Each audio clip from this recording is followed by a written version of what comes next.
First comic you ever read? I have my cover? Deadpool 1. Ms. Marvel, Deadpool 1. Amazing Spider-Man 302. 302. That's very exciting. Wow. What was that in the back? First appearance of Deathstroke? No, Justice League versus Titans. Justice League The versus. Shield. Bone. Fables number one. You should have Bone. Yeah. Which William? Yeah, which one? Fables number one. Fables number 1? That's a good one. Wow, you guys started on like good things.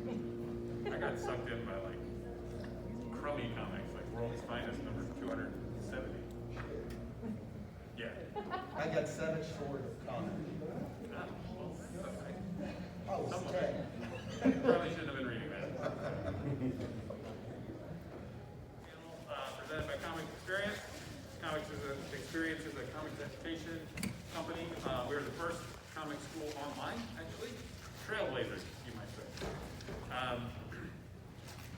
We'll talk a little bit about that, but not too much, because if you want to learn about Comics Experience, you can go to our website, which is comicsexperience.com. Comics, just like comic book, plural, just with an S.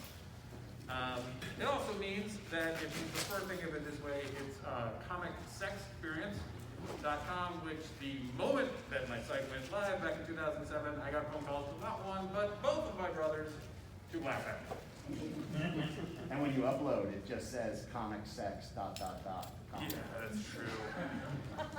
That's true. Technology. My good buddy Joe Sergi is going to pass around index cards and individual pens. We're trying to do this as close to contact free as we can. If you're interested in signing up for our newsletter, it goes out once a month. Tells you about upcoming courses, upcoming projects, upcoming books that we're publishing. We're also a publisher. Put your name and your email address, and we'll collect the cards. And The only thing I ask is if you have your own pen, use your own pen. Because Yeah, then I don't have to Yeah. look like I'm trying to open these bags, and it was really embarrassing, and she had to help me do that. And joining me on the panel today, I'll introduce myself in a minute, is Fabrice Sapolsky. Fabrice, tell us your story. All right, so I am a comic book creator, and a publisher, and an editor, and a designer, and a writer, and an illustrator, and everything in between. I guess this is what it is when nobody says no to me. Most of you probably know my name from a character that I created for Marvel Comics named Spider-Man Noir.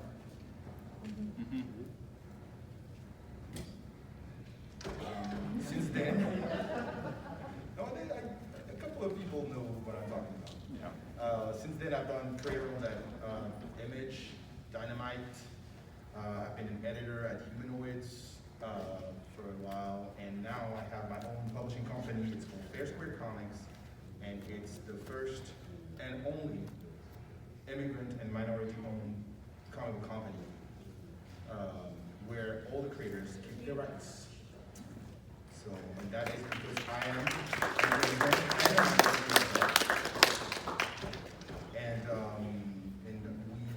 we are about to unleash our books on the world this September with an anthology called Noir is the New Black, which is 16 noir stories by 40 black creators. And then it will be followed a month after by a Kung Fu Noir, again, series called Intertwined, which is a hero's journey from the perspective of an immigrant. And then, a month later, November 3rd, we are launching a comic book magazine, which is, again, a first. It's the first time that mainstream and indie comics will be in the same volume, with 60 pages of original content and 40 pages of editorial with interviews, features, everything. And if you want to get an idea of what I'm talking about, I have copies of issue 0 at my table, which is G09. So come and say hi. I am on the comic. All right, awesome. And I'm Andy Schmidt. I started my career in 2002 as an editor at Marvel, where I worked on Winter Soldier, Avengers, Fantastic Four. I was in the Marvel Heroes office. Had a blast. Did Annihilation, which kind of led to the new Guardians of the Galaxy, like in the movies. Then I quit, and I went IDW, where I relaunched G.I. Joe, Transformers, and Star Trek for them. And then I quit, and I went and worked for Hasbro, which about 2 weeks in, I wanted to quit, but I stayed for 2 years because they paid really well. So it's you. And then It's paid really well. Yeah, Was and- paid really well. not McFarlane money, but I did leave there in 2013. I started Comics Experience in 2007. Then I went freelance, and now I print comics. I own a printing company for comics and graphic novels. I do all the comics education stuff. I'm also a freelance consultant in the entertainment industry and a writer. Most recently, actually wrapped up earlier this month, I think. I was writing Crime Syndicate, which was a 6-issue miniseries for DC Comics. So it was my most recent thing. But then I've got my own career and stuff too. So I've worked up with the bigwigs, but I also work, I do a ton of stuff with new creators and independent comics, and obviously a lot of education. One of the things I need to keep my eye on, though, is the state of the industry itself. So this panel, some of the general tenets tend to stay the same, but the specifics change because the industry is constantly changing. It's relatively small compared to the entertainment industry, but it's not, which means it just can change more quickly. And it's highly competitive. It is highly competitive. So, last bit about Comics Experience. We have courses, writing, penciling, inking, coloring, lettering, creators workshop is an online 24/7 forum where you can post scripts, you post art, you get feedback, all that kind of stuff. Again, just check out the website. The newsletter is helpful. I also run a publishing company now called CEX Publishing, which is at cexpublishing.com. Yes, it sells, man. I just sold out of our first book, which I had advanced copies of downstairs, but that's called Stud and the Bloodblade, and that will be on sale next week in hopefully every comic shop in the U.S. and Australia and Europe. So check that one out.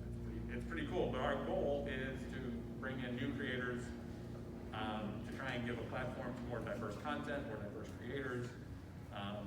More diverse voices, and we just need more, because the more diverse in terms of content and the types of people that are making and the types of people that are reading comics, the better off the industry is going to be as a whole.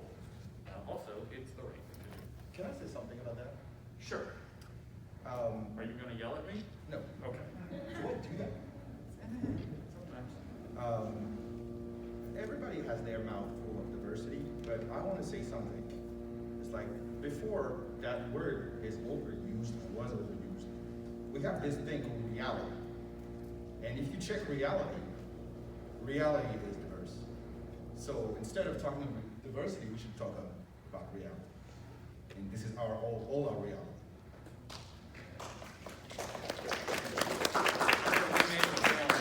From diversity to reality.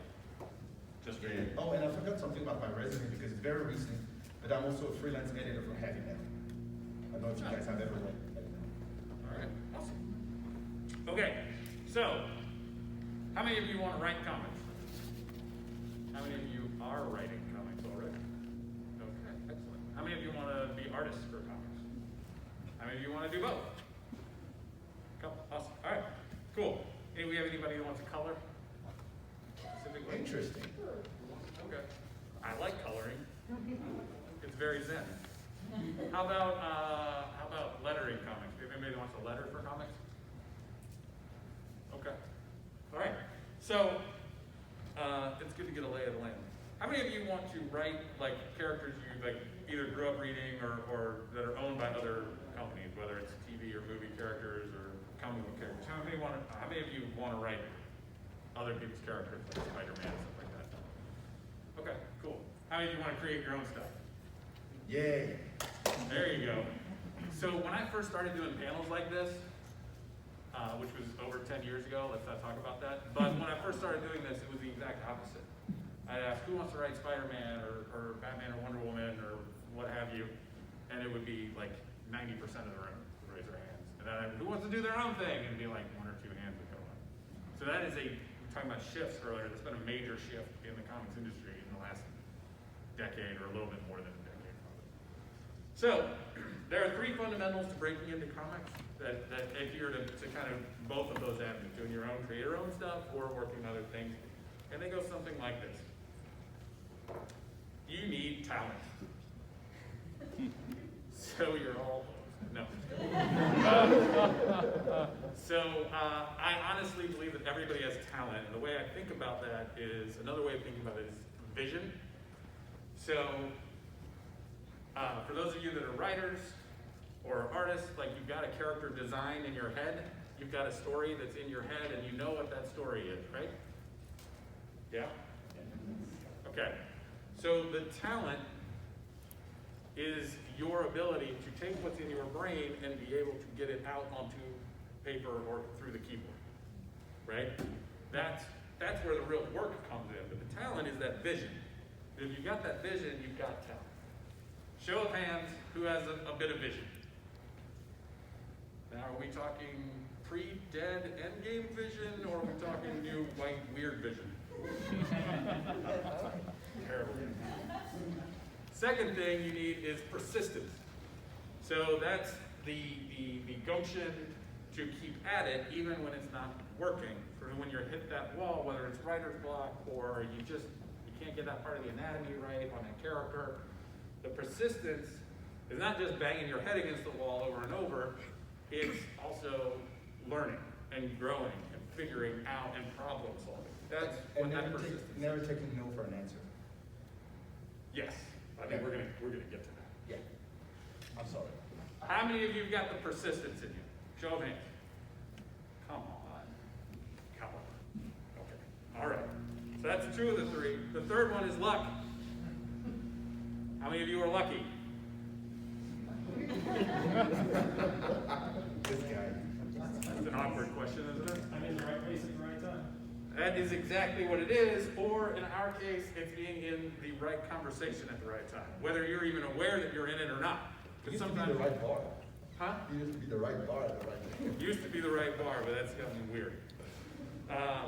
Speaking of things that have changed. Oh, yes. So, lucky comes from a bit of persistence usually. So, but being able to be in the right conversation at the right time. So over time I've used all these different examples of like who wants to follow Ed Brubaker on Captain America. You have to be in the right conversation at the right time. I don't.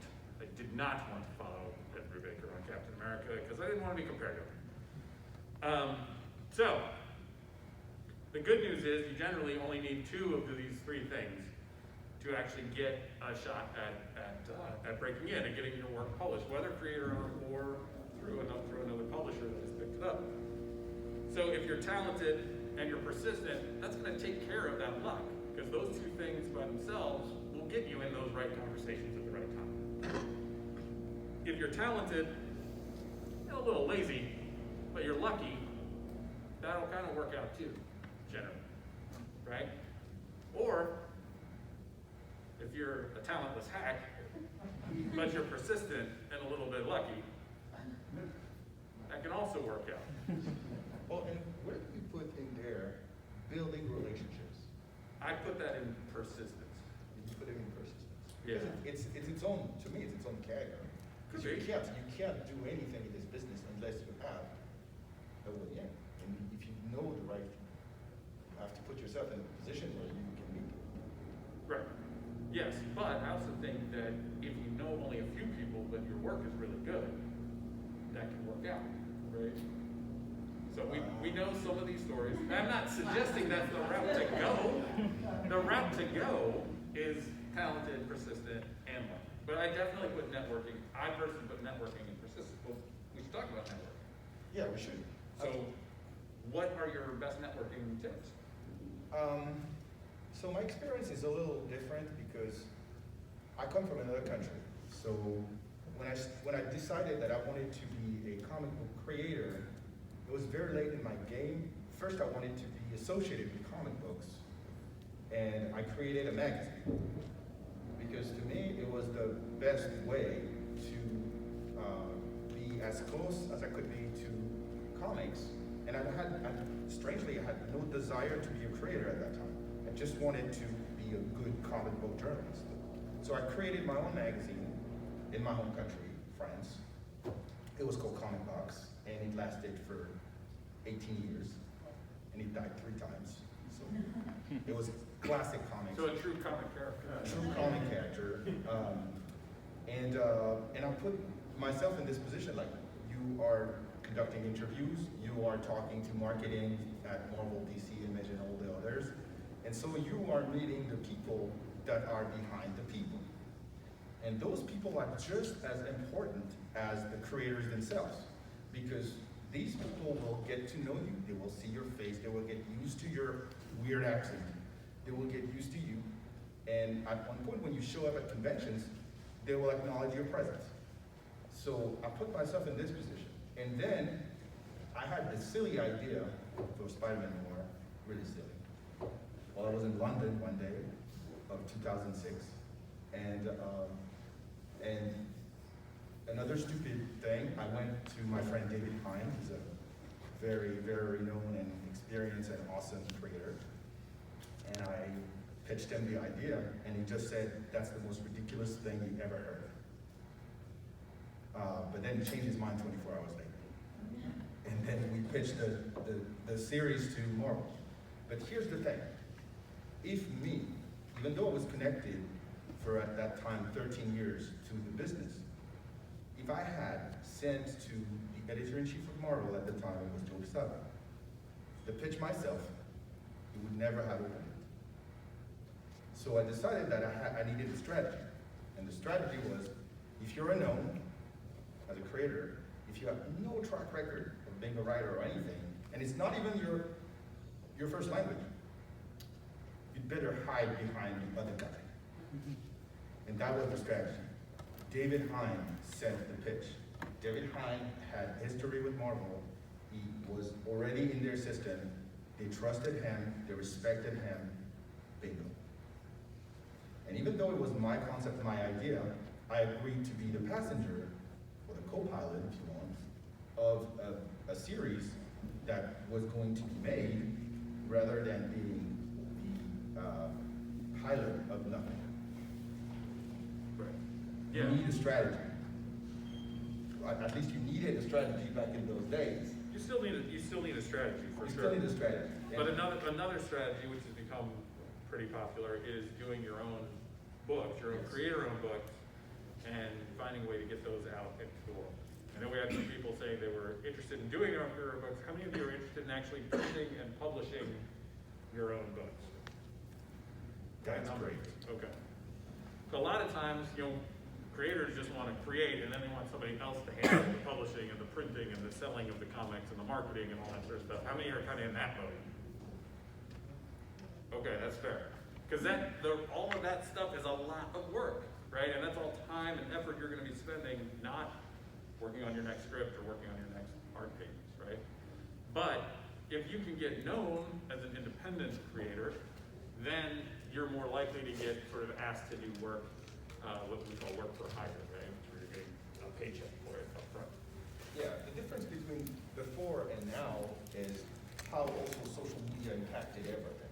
And it's like in the music industry. In the music industry, 30 years ago, there was this department called A&R. And A&R was like, they were scouting artists, they were developing artists. And then the music industry collapsed and A&R disappeared. And now people from record companies, they are going to YouTube. They are going to Apple Music or Spotify, and they are recruiting there. It's the same thing for comics. Like, there used to be a time where artists and creators as a whole were developed by studios, and it's not the case anymore. So what editors are doing, and I'm doing it myself, and Andy probably the same way, we're going to Instagram, we're going to ArtStation, we're going to Twitter, we're going to all the places, we're going to Kickstarter, we're going to all the places where those new people are, and we are reaching out directly when we see something we like. Yeah. Let me switch gears for a minute and go over to the 3 fundamentals to staying in comics. What we kind of covered so far is getting that first gig or getting your first comic produced, and then, because I'd like to get to your questions. You need 3 things to stay in comics. Number 1, talent, which we've covered. You've all got it. Good job. Number 2, professionalism. Professionalism, I also put networking in there, but I put that in terms of, speaking of social media, figure out what you want your social media presence to be like. So for example, because I am an educator and I do a lot of work with kids, I don't swear on my social media. I don't tend to get embroiled in stupid politics stuff on social media. So it's pretty clean, right? I do try to give tips, I try to be positive, but I actually designed that. Like I've got a document that talks about how I am on social media. I tend not to do that sort of thing at conventions. Like it all becomes an extension of sort of that professional persona. I treat everyone with respect. It doesn't matter if it's a fan, a little kid, somebody who's socially awkward, a professional, somebody way above me in the industry. I've met Stan Lee a couple of times. I didn't disrespect him. You never know who the person is that you're talking to, unless of course you do know them or who they will become. So just be good to everybody. Be upbeat, be positive. In terms of actually getting assignments and things like that, do your best work every time in the amount of time you're given to do it. Turn it in on time. Be polite and you should be all right. Can you all do that? Stop telling those dirty jokes on Twitter. And it's not because you're not technically a professional that you're not a professional. You already are a writer, you already are an artist, you already are a professional, so act like. Right. The biggest part of this really is being nice. It really is amazing how far you can get just by being genuinely nice to people. And maintaining that, which can be difficult, like say if you're on a show floor for several days and your feet hurt, and you've been standing there, you're not making any money, you know, you get tired, you get exhausted, you get dehydrated. You want to snap at everyone, and you're not allowed. You can't do it. So be nice to everybody. Can y'all be nice to folks? Can we be nice to everybody? That'd be cool. So again, all 3 is the way to go. But if you're talented and you're professional, kind of a jerk,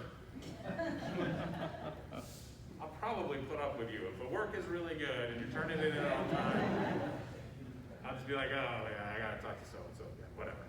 All right. And then I get off the phone and the work comes in and it's good and we're all right. And if you're an artist or a writer, don't lie to your editor. Please don't lie to your editor. Please don't lie to your editor. If you're late, say I'm late. If you can't commit, just say I can't commit. Be realistic with yourself. Which is really difficult, by the way, because you want to say yes, right? So, hey, can I get this script in 2 weeks? And you want to say yes, but you know you've got something else going on. You can say, hey, would it be okay if I got it to you in 3? And you'll be shocked how many times they'll say yes. They just would like it sooner, right? But if you say yes to 2 and then you're late, you messed up, right? So if you're honest with them, or if you realize, hey, this is taking a lot longer than I expected, I'm gonna be late, call them up, email them, whatever. Let people know what's going on. Bring them into the conversation, make editorial, make your collaborators, like your partners in it, so you're problem solving together as opposed to your enemies. Okay, you can be talented, late on your deadlines, but super nice, and then you're Dan Slott. Who's awesome. I love him. Me too. But late on everything. But a great writer, and again, super nice, so we're gonna let him slide a little bit, right?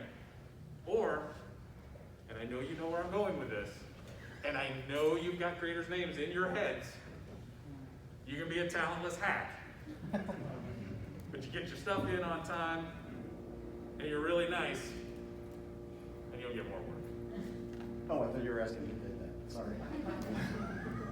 So, those really are the fundamentals, but the biggest thing that has changed in comics is this right here. Own your own career and control your own destiny, which goes back to something that Fabrice said earlier, which is don't let anyone tell you no. Yeah. And the thing about work for hire work, if you're sitting there and you're going, hey, I really want to write Aquaman and that's all I want to do, The issue you're running into there is you're giving control of your future, of your ability to make comics, to someone you don't even know. Now, if you love Aquaman, you can figure out what are these things, what are the character traits about Aquaman that I love, and you can create something new that has some similarities that's not Aquaman, and you can create your own thing, and no one can tell you no, unless it's too close to Aquaman, and then DC's lawyers can tell you. But it's a very interesting thing, and I mean, I don't know if it happened to you, Andy, but when I was doing Spider-Man Noir, we were unlucky, because after the first miniseries was a success, we were called back, Dave and I, and they said, we want another series. And we thought we would have an ongoing series at this point. But they said, no. Marvel is in a bad place, we don't have the budget, you're gonna have a second miniseries. And at the end of the second miniseries in 2010, they said nothing. Our editor was fired. And Because of your book? no. No, our book did fine. But our editor was fired, and no one was really interested in giving us work. So the phone stopped ringing for 4 years. What do you do when you're left with that? You're staying by the phone? And this is where, I mean, a creator has no off button, has no mute button, can't stop. You have ideas constantly. You're inspired by everything in your life constantly. So what did I do? I created my own. And from all the 2,000 unused scenarios of Spider-Man Noir came another series called Intertwine, which is the series I was talking about, the Kung Fu series, Kung Fu Noir series. That comes back October 20th in stores. You're much better at knowing sales dates than I am. I'm like, yeah, we got books coming out. No, Look for them. Well, I only have 3 right now, so it's easy. But I can tell you that on May 3rd, 2022, I have a new book called Lady Bird that comes out. All right, you're way ahead of me. Yes.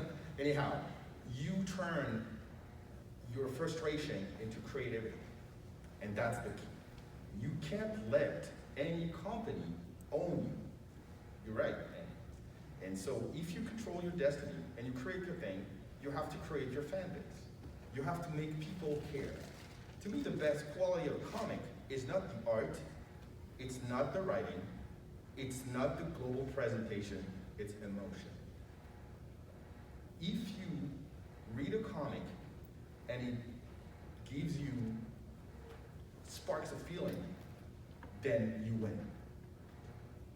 And this is what Japanese creators have understood way before us, because Japanese comics, manga, are 100% emotion. Very little plot, very little background, for the most part, most emotion. And you want, your heart beats for that. So you have to look at what other type of comics are in Europe, in Asia, everywhere, and take a cue from every book and just do your own thing. And there's always new concepts, always new ideas, and always new talent. So, that all makes sense, you're all ready, right? All right, so let's get some questions from you. Who's got a question? Way in the back. Do you find that having background experience, like actually having an art degree or having any sort of like formal education is bound to be more helpful, or do you think that people that are on their own? I guess the question is, does schooling actually help you get farther, or does teaching yourself have more benefits? That's where I'm going at this. It's a really great question. And as a guy who runs a comic book school, so here's what I'll tell you. Look, I was self-taught to an extent, but I also went to school. And for me, what happened was they fed each other, right? And I think things happened to me more quickly because I was doing both, right? And that's kind of actually one of the things that I teach in classes. But hopefully, if you're taking classes, if you're taking more formal education, it should sort of boost you along faster because you don't have to do a lot of the discovery work. A lot of that is done for you, and then we can sort of organize it and almost like format it for you to like kind of get you along faster, right? But self-taught people are working all the time, and it's amazing. I'm 100% self-taught. He's 100% self-taught. Actually, I taught myself how to draw, how to write, how to letter, how to design, how to do production, how to run a company. I did that. But I agree with Andy. School, especially schools that are not ripping you off, school saves a lot of time and energy, and also brings another thing that we talked about earlier, which is networking. yeah. You're gonna meet people there, whether it's teachers or other students, or if your school has that, there's an editor day, and you're gonna be real editors reviewing your stuff. This is extremely valuable. Yeah, that's a great question. My artist on, I mentioned Crime Syndicate, the book I was doing at DC that just wrapped up this month. My artist on that is completely self-taught. He is a lawyer by day, same as Joe actually. But he's a lawyer, and he was just reading books on comic book art and on illustration, on anatomy, and he would just practice and practice and practice once he was done, suing the pants off the Irish government or whatever it was he did. And then he's great. And then once he got to a certain point, he realized he needed some advice, and then he wound up getting some professional, mentoring and that sort of thing, and moving along. So, kind of a combination. I would also recommend, whether it's formally, like taking different kinds of classes or whatever, expanding your interests and really having interests outside of just storytelling and comics. Like my undergraduate degree was, I was a philosophy major, and I had a minor in comparative religion and a minor in studio fine arts, which meant I was qualified to think very deep thoughts about being unemployed. But I have found that what philosophy trained my brain to be able to do has actually really, really helped me as a writer.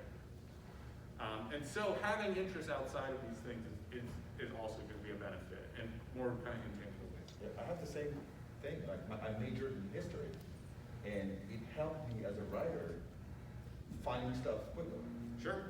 Yeah. Know where you find it. Now you organize your stuff and your files, and get to the right books, the time, get to the right files now. But yeah. Another question. What do you guys say about webtoons or comicsology? It's two different things. Right. But they're both, you're submitting your content to other platforms. I just wondered if you had some thoughts. I have very strong views about both of them. Well, go ahead.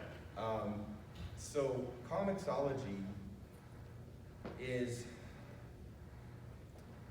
let me put it that way. When you are doing a comic on your own, create your own comic, you want this not just to be a vanity project, but you want it to actually break even or make a little money. Digital comics will not take you there. Whatever digital comic on the market will not take you there.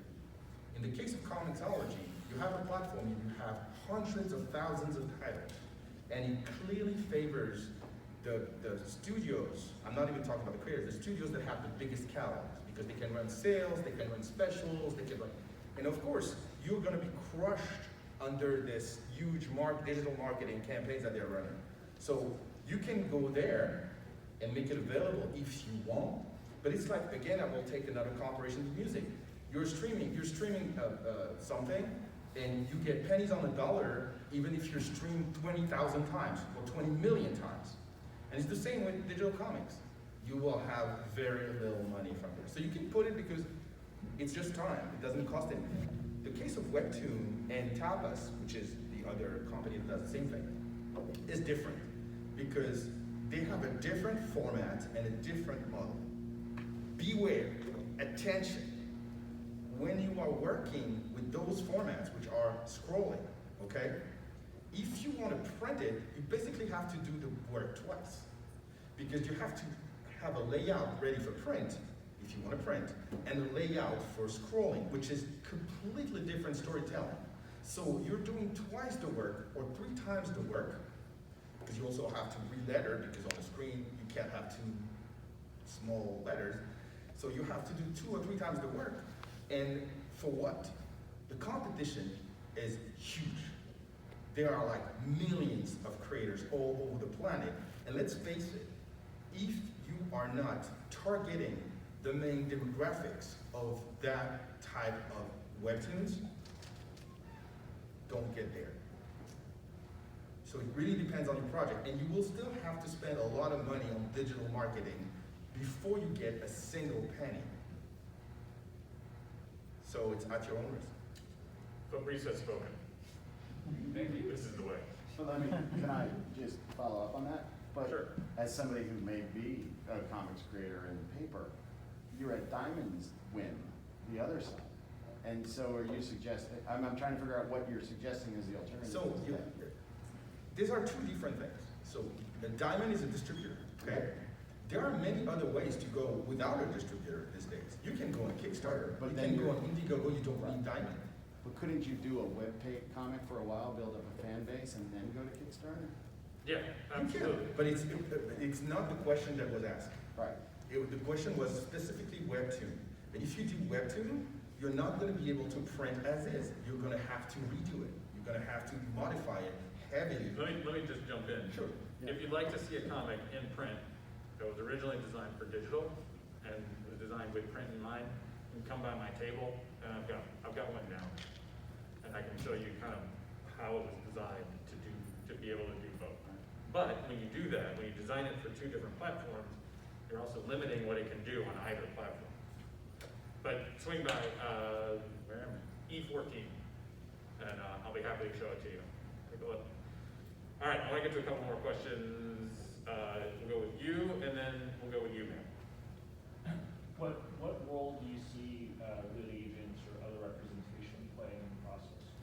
I'm sorry, could you say that a little louder? Agents. What role do you see literary agents or other representation playing in the process for people who are trying to break in?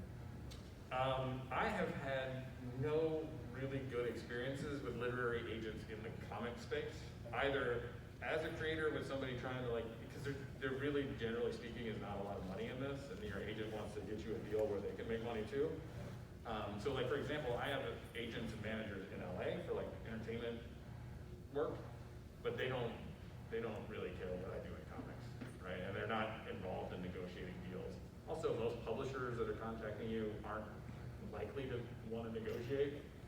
It's interesting because some It agencies depends. are crossing over to take novelists and short story writers and push them into comics now. So Really? they're starting to pitch Well, that to. I think you have to make a difference between what we're gonna call the big five, and though it's Yeah. probably the big three now, or the big two also, because everything is concentrating. Yeah. And the rest of the other traditional comic book, 100% comic book, these book publishers, you're right, are working with agents because it's a model that has been around forever. And so the acquire, and there's competition, but we're talking about 2 or 3 or 4 houses are doing that. Random House, Little Brown, Simon Schuster, like those kind of things. Yes, they're doing graphic novels, but again, and this is the disappointing part, and I'm telling you this because I've tried to go that route because I have a couple of young adult projects. If the agents think that sees your face and you're not the target that they want to see, you're out. So you're depending on someone's vision of the market that they believe is valid, regardless of the quality of your work. So this is very strange, and I think that you have less chances through agents than if you go yourself. Again, if an agent likes your work, they will find you, they will pursue you. Don't pursue an agent, let them come to you. Does that help? Sorry. All right. We'll talk later. Okay. And then you, ma'am. So, to piggyback on your answer that you provided about webtoons and visual, so what would you suggest to somebody who wants to create their own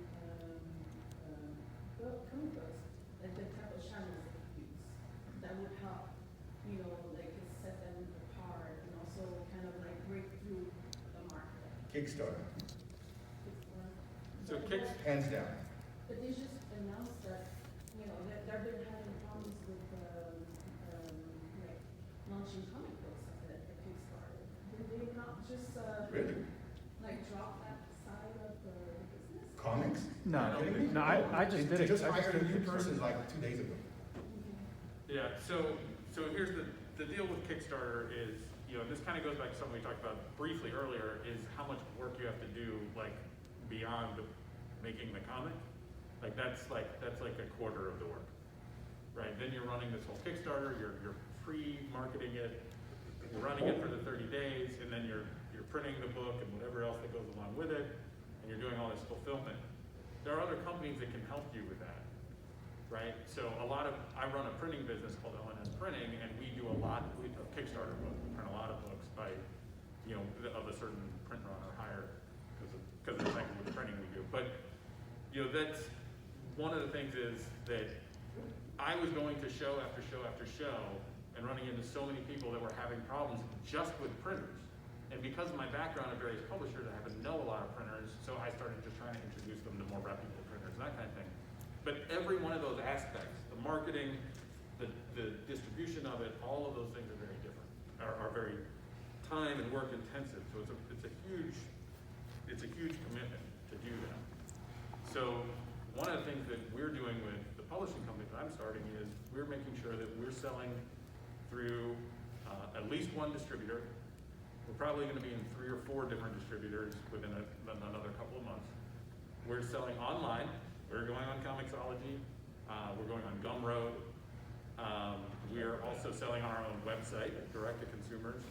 We're also looking at, because we're trying to make money for the creators doing the books themselves, like we're trying to sell, you know, premium items, limited runs. Thank you. Like limited runs of there's 100 copies of this particular version. All this kind of, so it really is like it's using all the tricks there are, because the more different ways you can sell your content and the more different types of readers and collectors, which are not always the same thing, the better. I'm also looking for projects that have crossover appeal. So our first book is Stud and the Bloodblade. It's kind of it's a fun adventure book, kind of a love letter to He-Man and the Masters of the Universe and like sort of toys of those ilks. But it's also got an LGBTQ component. So I'm looking for those aftermarkets in the book market. Where can I get this out there? So the more ways you can get it in front of people, the better. Your first comic, you're not going to do all of that. Your first comic, see what you can do, see what you can print, promote, do a Kickstarter on it. It most likely won't be huge. Could be. You could have an awesome breakout hit, and I hope you do. But take that, do something shorter first, so you're not doing a huge investment up front. Do something shorter first, and then kind of build from there. Your next project will be a little bit longer. And once you start this process, you start building a fan base. And your fan base can start with 1, 2, or 3 people. And it can and will grow, and then you touch base. Once you've done one Kickstarter, when you do your next one, the first thing you're gonna do is email everybody that backed your first Kickstarter and tell them about your awesome new Kickstarter. I want to say something about that because my strategy is very different from Andy. I refuse to go on digital. I'm print only, and I'm taking a stand. Like I don't want to go to digital because to me there's no money there, so I'm not wasting my time. But I respect what others are doing, and if they want to go digital, good for them. Now for Kickstarter, one thing that you need to factor in is your own cost. The principal mistake that a lot of aspiring creators are doing who are doing Kickstarters is that they're underestimating the costs. They're underestimating the printing costs, the shipping costs, the fulfillment costs, and their own costs. You're not making this just to lose money. You're making this to break even or make money. And that's the goal. So when you start your Kickstarter, and he's right, you can start small, but like if you ask for $500 and you know that it's cost $5,000, then you're making a mistake. Your job is to be real. So ask the questions. There are many forums, many places where you can ask questions, many creators who've been there and who are willing to share their experience on it. Kickstarter is a wonderful place, but it's also very tricky sometimes. When do you factor in paying yourself when you're doing a Kickstarter? It's very easy. If you're a writer, there are like ranges of how much a writer are paid.